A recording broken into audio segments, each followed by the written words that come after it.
Hello friends, இன்றைக்கி நம்ம பார்க்க போகிறது ஜப்பனியனமி சீரீஸான டோனிகாவா சீசன் 1 எபிசோட் 10 தான் இன்னைக்குள்ள வீடியோவில் பார்க்க போகிறோம். உங்களுக்கு இந்த வீடியோ பிடிச்சிருந்தது அப்படின்னா லைக் பண்ணிட்டு அப்படி மறக்காமல் நம்ம சேனலை சப்ஸ்கிரைப் பண்ணிடுங்க. இதில் சில சீன்ஸை நான் கட் பண்ண வேண்டியது இருக்கிறதுனால அதை கட் பண்ணிவிட்டு கொஞ்சம் வேறு மாடுலேஷனில் அதை எக்ஸ்பிளைன் பண்ணி சொல்லிடுவேன். ஆனாலுமே உங்களுக்கு கதை கரெக்டாக புரியுற மாதிரி பண்ணிடுவேன். சரி வாங்க, நம்ம வளவலன்னு பேசிகிட்டு இருக்காம இன்னைக்குள்ள கதைக்குள்ளே போக ஆரம்பிக்கலாம். இன்றைக்கி நம்ம பார்க்க போகிறது டோனிகாவா சீசன் 1 எபிசோட் 10. எங்கள் அப்பா மிந்தி இந்த வீட்டில் தான் கிராஃப்ட்ஸ்மேன் விஷயங்கள்லாம் செஞ்சார். அவரோட பழைய விஷயங்கள்லாம் இதில் இருக்குது, தேவைன்னா யூஸ் பண்ணிக்கோங்க அப்படின்னு சொல்லி ஹினாமிய பேர் தான். ஆனால் எல்லாமே பழைய பொருட்களாக இருக்குது. நம்ம ஹீரோக்கு ரொம்பவோ போர் அடிக்கி சுகாசா உனக்கு ஏதாச்சும் ஹெல்ப் பண்ணணுமான்னு கேட்குவோ, இல்லை நீங்கள் பசியோட வெயிட் பண்ணுங்க, நான் உங்களுக்கு சமைச்சு தரேன் அப்படின்னு சொல்லி இப்போ நம்ம ஹீரோக்கு சமைச்சு கொடுக்குறா. எங்கள் அம்மா எப்போவுமே சமைக்கிறதெல்லாம் வேஸ்ட்டு, இன்ஸ்டன்ட் தான் பெஸ்ட்டு அப்படின்னு சொல்லுவாங்க அப்படின்னு நம்ம ஹீரோ சொல்லவோ, நான் இருக்கல இனிமேல் நான் உங்களுக்கு சமைச்சு தரேன் அப்படின்னு ஹீரோயின் சொல்கிறா. அப்போ ரைஸ் பால் இருக்கு, ஓ நீ ரைஸ்லாம் கூட மேக் பண்ணிட்டியான்னு கேட்குவோம். ஆமாம் அது ரொம்பவோ சிம்பிள் தான் அப்படின்னு ஹீரோயின் சொல்கிறா. இப்போ நம்ம ஹீரோ சாப்பாடு சாப்பிட்டு பார்க்குறா, அது ரொம்பவோ டேஸ்ட்டாக இருக்கு. அதை எப்படி செஞ்சேன் அப்படிங்கிறத பற்றி ஹீரோயின் நம்ம ஹீரோக்கு எக்ஸ்பிளைன் பண்ணுறா. உங்களுக்கு எப்போ தேவைனாலும் கேளுங்க, நான் இதை செஞ்சு தரேன், ஆனால் டெய்லியும்லாம் என்னால் செஞ்சு தர முடியாது அப்படின்னு சொல்லி அவ சொல்கிறா. அங்கே சாஸ் இருக்கிறத நம்ம ஹீரோ பார்க்குறா. அதையும் ஹீரோயின் தான் ஹோம்மேடா ரெடி பண்ணியிருக்கா. இனிமே டெய்லியும் என் ஒய்ஃப் கையால தான் எனக்கு வீட்டு சாப்பாடு அப்படின்னு சொல்லிட்டு ஹீரோ ரொம்பவும் ஹாப்பி ஆகுறான். இப்போ அவங்க ரெண்டு பேருமே அந்த டேஸ்டான சாப்பாடை சாப்பிட்டு முடிக்கிறாங்க. நீங்கள் வேணா டிவி பார்த்துட்றீங்களே அப்படின்னு சொல்லிட்டு ஹீரோயின் சொல்கிறா. நம்ம ஹீரோ டிவி ஆன் பண்ணுவோம், அது ஓல்டு டிவிங்கிறதுனால ஃபஸ்ட்டு எடுக்கல. உடனே ஹீரோயின் பதறுதா, ஏன்னா அவளுக்கு டிவி தான் ரொம்பவோ பிடிக்கும். அதுக்கப்புறமா வந்துடுச்சு அப்படின்னு நம்ம ஹீரோ சொல்லவோ, அதுக்கப்புறம் அவள் ஹாப்பி ஆகிறா. இப்போ ஹினாமி வந்துட்டு எக்ஸ்ட்ராவாக ஒரு மெலன் வாங்கியிருந்தோம், இந்தாங்க நீங்கள் இதை சாப்பிடுங்க, நீங்கள் ரெண்டு பேரும் கப்பல்ஸ் ஏதாச்சும் சின்ன சிறுசுங்க பண்ணுவீங்க, நான் டிஸ்டர்பன்ஸாக இருக்க விரும்பல அப்படின்னு சொல்லி அவள் கிளம்புறா. உடனே இவங்க ரெண்டு பேரும் வெக்கப்பட்டு இருக்காங்க. இப்போ அந்த மெலனை வெட்டி சாப்பிட ஆரம்பிக்கிறாங்க. இப்போ அவங்க ரெண்டு பேருமே அந்த மெலன் எடுத்து சாப்பிட்றாங்க. என் வாழ்க்கையில் இவ்வளோ டேஸ்ட்டான விஷயத்தை நான் சாப்பிட்டதே இல்லை, மெலன் இவ்வளோ சூப்பராக இருக்கும்னு இன்னைக்கு தான் எனக்கு தெரியும் அப்படின்னு நம்ம ஹீரோ சொல்கிறான். இப்போ நம்ம ஹீரோ வந்துட்டு நீ காட்டு அப்படின்னு சொல்லி ஹீரோயினுக்கு ஊட்டி விட போகிறான்.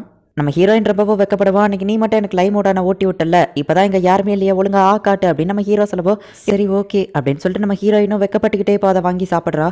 இப்போ அடுத்த நாள் ஆகுது. அவங்க பழைய ஹவுஸ் ஓனர் நம்ம ஹீரோக்கு கால் பண்ணி புதுசாக ஒரு அப்பார்ட்மெண்ட் கட்டியிருக்கேன் அப்படின்னு சொல்கிறாரு. என்னோட பழைய ஹவுஸ் ஓனர் புதுசாக ஒரு அப்பார்ட்மெண்ட் கட்டியிருக்காரு, அங்கவே நான் போகிறேன் அப்படின்னு நம்ம ஹீரோ சொல்லுவோம். அப்படின்னா இங்கே இருக்கிறது உனக்கு பிடிக்கலையா? ஓ எனக்கு புரிஞ்சு போச்சு, நீங்கள் ரெண்டு பேரும் தனியாக இருந்து ஏதோ பண்ணணும்னு நினைக்கிறீங்க, அட்லீஸ்ட் என்னையும் அதை பார்க்க வச்சு விடு அப்படின்னு அவ சொல்லுவோம். நான் அப்படிலாம் ஏதோ தப்பாக ட்ரை பண்ணல அப்படின்னு சொல்லி நம்ம ஹீரோ சொல்கிறான்.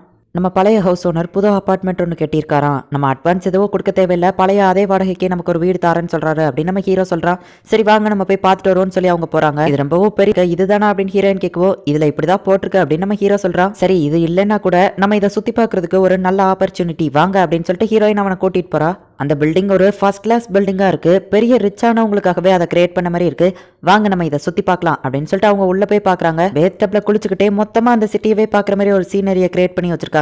நம்ம புதுசாக போக போகிற வீட்டில் கண்டிப்பாக பாத்ரூம் இருக்கணும் அப்படின்னு ஹீரோயின் சொல்கிறா. ஓ ஆமாம் நானும் அவ்வளோ ஒன்றா சேர்ந்து குளிக்கலாம் அப்படின்னு சொல்லிட்டு நம்ம ஹீரோ வெக்கப்பட்டு இருக்கோம். என்ன டார்லிங் யோசிக்கிறீங்கன்னு கேட்கவும் ஒன்றும் இல்லை அப்படின்னு நம்ம ஹீரோ சொல்கிறான். இப்போ அங்கே இருக்கிற பெட்டை பார்க்குறாங்க.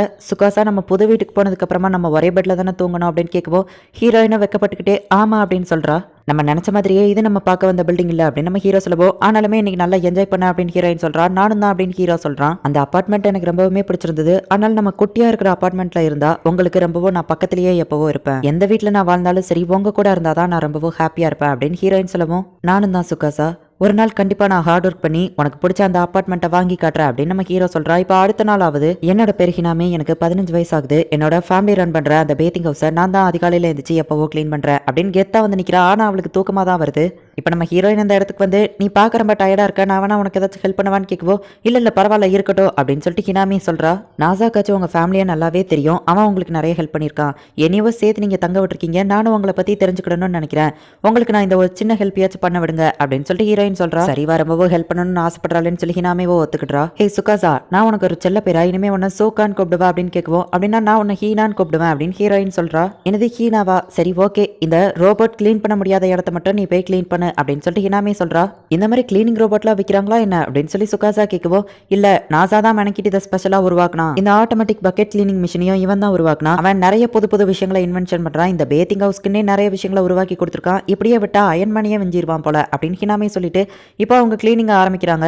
இந்த காலத்து பொண்ணுங்களுக்குலாம் கிளீனிங்கை பற்றி என்ன தெரிய போகுது, இவ எப்படியோ ஒழுங்காக க்ளீன் பண்ண மாட்டா அப்படின்னு சொல்லிட்டு ஹினாமி நினைக்கிறா. ஆனால் நம்ம ஹீரோயின் வேற லெவலில் க்ளீன் பண்ணியிருக்கா.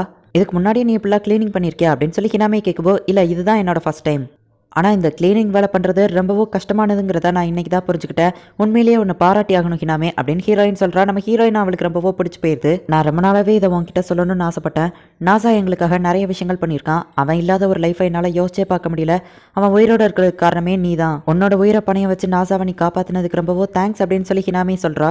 நாசாவை நான் காப்பாத்தினதுக்கு எனக்கு நானே தான் தேங்க்ஸ் சொல்லிக்கிடணும். அவர் திடீர்னு சூசைட் பண்ற மாதிரி அந்த ட்ரக் முன்னாடி வந்து நின்னுட்டாரு. ஆனா எப்படியோ அவரை காப்பாத்திட்டேன்னு சொல்லவும், அம்மா உனக்கு எதுவும் அடிப்படலையா அப்படின்னு சொல்லி ஹினாமே கேட்கவும், எனக்கும் சில போன் ஃப்ராக்சர் ஆச்சு, அதுக்கப்புறமா மண்டை உடஞ்சது, ஆனாலும் இப்போ நாங்கள் 2 பேருமே நல்லா இருக்கோம் அப்படின்னு சொல்லி ஹீரோயின் சொல்றா. இப்போ நம்ம ஹீரோயினும் ஹினாமேவும் நல்ல க்ளோஸ் ஃப்ரெண்ட்ஸ் ஆயிட்டாங்க. அப்பதான் நம்ம ஹீரோ காலையில எந்திரிச்சு வரான். நீ எப்படி ஹினாமே கூட க்ளோஸ் ஆனன்னு கேட்கவும், அவளும் நானும் ஒரே ஒரு பர்சன் மேலே தான் ரொம்பவும் அக்கறையா இருக்கோம். சரி வாங்க சாப்பிட போலாம் அப்படின்னு அவங்க போறாங்க. என்னோட சிஸ்டரும் அவங்க கூட சேர்ந்துட்டா, ஆனா நான் மட்டும் ஒரு என்பிசி கேரக்டர் மாதிரி யாருக்கும் தேவையில்லாம மாறிட்டேன் அப்படின்னு சொல்லிட்டு இசாகாவா வருத்தப்படுறா. உங்களுக்கு என்ன பிடிக்கும் அப்படின்னு ஹீரோயின் கேட்கவும், ஒன்னதான் அப்படின்னு நம்ம ஹீரோ சொல்றா. சாப்பிட என்ன பிடிக்கும்னு கேட்டேன் அப்படின்னு ஹீரோயின் சொல்லவும், அதை நான் ஆல்ரெடி அனலைசிஸ் பண்ணி தெரிஞ்சு வச்சுக்கிட்டேன். டெய்லி குக்கிங் பண்ண போறேன் அப்படின்னு சொன்னதுனால எல்லாத்துலயும் பெஸ்டா இருக்குது கறி தான் அப்படின்னு நம்ம ஹீரோ சொல்லவும், சரி அப்ப அதை நான் நாளைக்கு சமைக்கிறேன், ஆனா தேவையான கறி பவுடர் இல்லையேன்னு ஹீரோயின் கேட்கவும், சரி வா அப்ப நம்ம ஷாப்பிங் போலாம் அப்படின்னு நம்ம ஹீரோ சொல்றான். கடைக்கு போயிட்டு வந்ததா அப்படின்னு சொல்லிட்டு ஹினாமே அம்மா கிட்ட சொல்லவும், நாசா கொஞ்சம் இங்க வா, ஓச்சகி பார்க் வழியா அவளை கூட்டிட்டு போய் இந்த டயத்துக்கு யாரும் இருக்க மாட்டாங்க, நீ என்ன வேணா பண்ணலாம் அப்படின்னு சொல்லவும், நான் அப்படி எதுவும் பண்ண மாட்டேன்னு ஹீரோ சொல்றான். உங்களுக்கு தான் கல்யாணம் முடிஞ்சிச்சு, எதுவும் தப்பு இல்லைன்னு அவங்க அம்மா சொல்றாங்க. ஹீரோயின் என்னதுன்னு கேட்கவும் நம்ம ஹீரோ ஒன்னும் இல்லைன்னு சொல்லி சமாளிச்சுட்டு இப்போ அவளை கூட்டிட்டு போறான். இப்போ அவங்க ஷாப்பிங் முடிச்சுட்டு வரும்போது பசிக்கும் அப்படின்னு சொல்லிட்டு ஒரு பன்னு வாங்கிட்டு வந்திருக்காங்க. இப்போ அதை அவங்க 2 பேருமே சாப்பிட்றாங்க. அவங்க அந்த பார்க் வழியா தான் வந்துட்டு இருக்காங்க. ஆமா டார்லிங், இந்த இடத்துல ஏன் யாருமே இல்லை, நான் ஒரு பொண்ணு என்ன தனியாக கூட்டிட்டு வந்து ஏதாச்சும் பண்ண போறீங்களான்னு ஹீரோயின் கேட்கவும், அவங்க அம்மா சொன்னது ஞாபகம் வருது. நம்ம ஹீரோயின் சும்மா காமெடியா கேட்குறா. உடனே நம்ம ஹீரோ வந்துட்டு நான் உன்னை கிஸ் பண்ண போறேன் அப்படின்னு சொல்றான். நீங்க என்ன இப்படி சொல்றீங்க அப்படின்னு அவ கேட்கவும், நான் உன்கிட்ட உண்மையை மறைக்க கூடாதுல்ல, அதனால தான் சொன்னேன் அப்படின்னு சொல்லிட்டு கிஸ் பண்ண போறான். நம்ம இப்போ சாப்பிட்ட பன் வந்துட்டு கார்லிக் ஃபிளேவர், ஸோ நம்ம இப்போதைக்கு கிஸ் பண்ண வேணாம் அப்படின்னு சொல்லி ஹீரோயின் சொல்லியிருந்தா. உடனே நம்ம ஹீரோ கொஞ்சம் சோகமாகறான். இப்போ நம்ம ஹீரோயின் வந்துட்டு இந்த நைட் ரொம்பவோ அழகா இருக்குல்ல அப்படின்னு சொல்லி கேட்குறா. உடனே நம்ம ஹீரோ போயிட்டு அவளை ஹக் பண்ணி, சுகாசா என்ன மேரேஜ் பண்ணதை பற்றி நீ என்ன நினைக்கிற அப்படின்னு சொல்லி கேட்கவும், நீங்கள் எனக்கு கிடைக்க நான் ரொம்பவோ கொடுத்து வச்சிருக்கணும். உங்கள் கூட சேர்ந்து வாழ்றதுல எனக்கு புதுசாக நிறைய எக்ஸ்பீரியன்ஸ் கிடைக்கி, இதுக்கு முன்னாடி இருந்ததை விட நான் இப்போ தான் ரொம்பவோ ஹாப்பியாக இருக்கேன் அப்படின்னு நம்ம ஹீரோயின் சொல்லவும், நானும் தான் அப்படின்னு சொல்லி நம்ம ஹீரோ சொல்கிறான். நம்ம எப்போவுமே ஒத்துமையாக ஹாப்பியாக இருக்கணும் அப்படின்னு அவங்க சொல்கிறாங்க. இந்த இடத்துலயே இந்த எபிசோட் முடியுது. இந்த மாதிரி அனிமே எல்லாமே சும்மா நார்மலாக தான் போகும். இதில் கதன் பெருசாக எதுவும் இருக்காது. அண்ட் கிளைமேக்ஸ்னு எதுவும் பெருசாலாம் வச்சிருக்க மாட்டாங்க. ஸோ நீங்கள் எதையோ எதிர்பார்க்காதீங்க.